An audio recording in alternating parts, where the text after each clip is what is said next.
that way this week? How many people answer the phone that way with someone they know is not Orthodox? Oh, good. That's good. I'm answering the phone that way with everybody who calls. And I've had a few interesting conversations with a credit card company and people that have called and I answer that way. Today's readers, if you are new to the area, welcome to our church. If you are brand new to Tampa, and I know that a couple of you are, because I recognize a couple of you, I want to introduce you to Stavros, who's up here, and Lisa Alcina and Jeannie Ninos, the three lovely ladies in the front. They are our readers today. They will be happy to welcome and connect you to our church. I just kindly ask you to fill out one of those yellow visitor cards, connection cards, that are in the pews in front of you, and hand it to one of these three ladies so that we can connect you to our parish. This nicely written white note on a napkin tells me that there is no parking down at Ballast Point Park in the park area. We're having our picnic today. There's a lot of parking in that area. You might have to go a little past there, park in the neighborhood, park in the yacht club. But there's plenty of parking there. There's no parking right in the park itself. So please go down there. If you're new to the area, you can see many of us are in casual clothes. That's because today is our annual Pascha picnic after liturgy down the street at Ballast Point Park. Not sure if we printed directions, but you just go out to Bay Shore and make a right, just go all the way to the end of it, or you can put it on that Google Maps, the smartphone thing. That kind of tells us where to go. I asked my secretary one time, 6 months or so ago, I said, can you go on one of those sites for directions, MapQuest? And she laughed at me. She said, we don't use MapQuest anymore. You just have like the smartphone. You just put where I'm going and it tells you. And I said, you're right, I'm not so smart. Father? Yes? We can park at St. Nicholas before the park. What is it called? St. Nicholas is a church or okay. center. There's a St. Nicholas, it's a church community center that's right before you get to the park. I'm being told that we can park there also. Today is the feast of St. Thomas, and we actually have two Thomases in our community. Tom Hester up here at the front does our video recording, and Brett Bauer, whose name is Thomas. So two people celebrating their name day today. Happy name day to you. Today is also the feast of St. Paphnutios. I don't think we have any of those in this community. If we do, let me know. I'd like to know that. This week we also have the feast day of St. George. That is the 23rd of the month. And we will celebrate liturgy on Thursday at 10 o'clock in the morning. Many of you are named George or Georgia, and this is your name day, so please come to liturgy on this Thursday at 10 o'clock. And I'm so happy to see so many people in church this morning. I know that a lot of our kids have gone to Sunday school, but for the Sunday after Easter, it's relatively full here, which is really, really nice. In the Bible, when you read the post-resurrection accounts from different Gospels, you read, our seminary professor used to make a bad joke from this, in the Gospel of John, the disciples are discussing the resurrection, and Peter blurts out, I'm going fishing.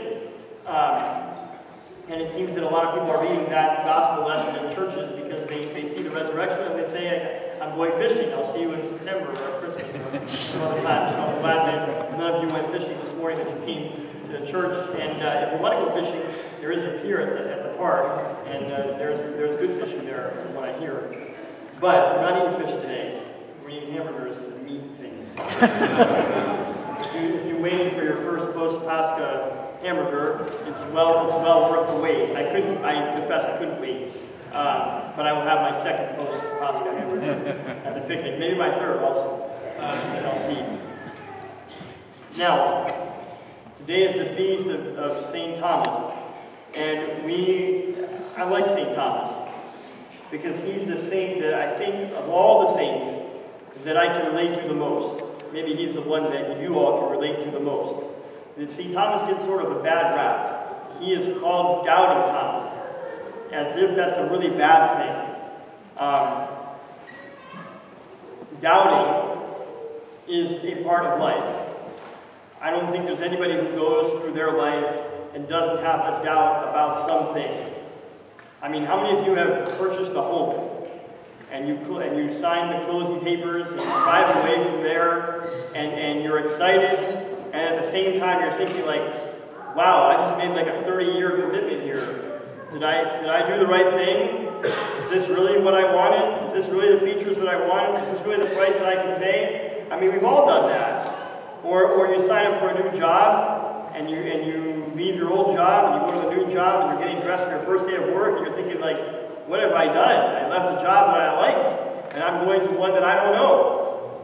All right? You may even, when you're a new parent, and your child's about 3 or 4 days old, and it disrupts your life entirely, and you think to yourself, like, gosh, it was really nice when it was me and my spouse, and now we added a monster. And what have we done? All right? So doubt is really a part of life. And I want to talk about doubt in 2 ways.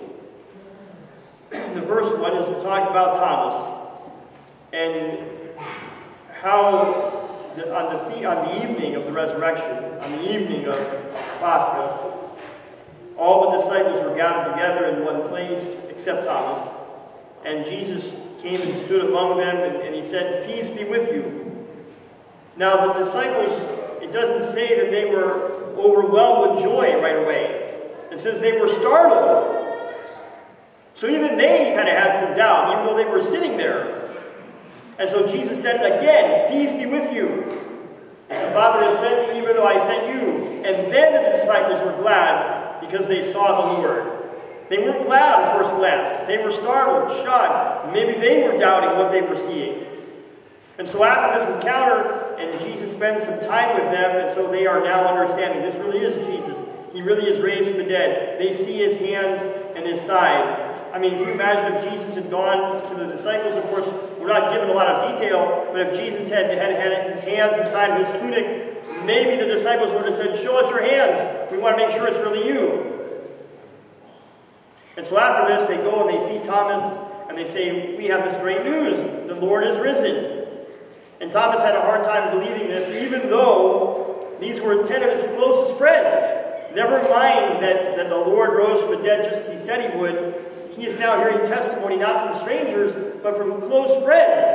And he's having a hard time accepting that until he sees it with his own eyes. I mean, this is a good lesson for us in being able to trust our friends. How many of us, our friends tell us things, and even then we sort of filter that and we say, is my friend really telling me the truth or not? And so 8 days later, which would have been today, now 8 days after Pascha, the disciples were again in one place, and Thomas was with them, and Jesus appeared to them. And then he went to Thomas and he said, "See my hands, see my side. Don't be faithless, but believing." And then Thomas makes the confession of the Lord that's found no other place in the Bible. He confesses Jesus as my Lord and my God. That phrase is not found in the entirety of the rest of the Bible. And so Thomas makes the greatest confession of the Lord. And Thomas also went geographically the farthest away from Jerusalem to take the gospel. He took it all the way to India. And Thomas ended up becoming a martyr for the Lord. Thomas also, before he was martyred, according to tradition, was spreading the word of God in India, and he was there at the time that the Virgin Mary died. And so all the disciples gathered for her funeral except Thomas, and then Thomas came later from where he was, far away, and they opened the tomb of the Virgin Mary so that Thomas could offer his respects, and that's when they found the tomb was empty except for the belt of the Virgin Mary. And this is where we get the teaching of the Assumption of the Virgin Mary, that she was taken into heaven, body and soul, and again, Thomas is material to that story. Now the second, and also in this gospel reading, we hear the Lord say to Thomas, "Don't be faithless, but believing." Nowhere does it ever say the word doubt in this gospel passage. That's something that we ascribe. Now the word doubt is actually found in the Gospel of Matthew, and it was in the gospel that we read at the Orthodox service about the Great Commission of the disciples. It says that all the disciples went out to the mountain where they had gathered with Jesus, and they worshipped him, but some doubted. And I've been meditating on that. They worshipped him, but some doubted. And I wonder what they were doubting. Jesus was there, right in front of them. They were worshiping him, but they were somehow doubting. And so I'm thinking, as I'm meditating on this, that maybe they were doubting their worthiness to be there. Maybe they were doubting, who am I? I'm a simple fisherman. What business do I have here? How could the Lord have chosen me for this task? How is it that I find myself here in the presence of God on this mountain as He's about to be ascending into heaven? How is it that I somehow am worthy to stand here and watch this? And so I'm wondering if the doubt, and I have to study this further, I'm wondering if this is the kind of doubt that we're referring to there. And there are people who come very faithfully to church, that maybe they come with doubts, maybe you come with doubts, not so much about the presence of God and the reality of Christ, but of our own unworthiness to be here. I stood in front of the altar before with doubts.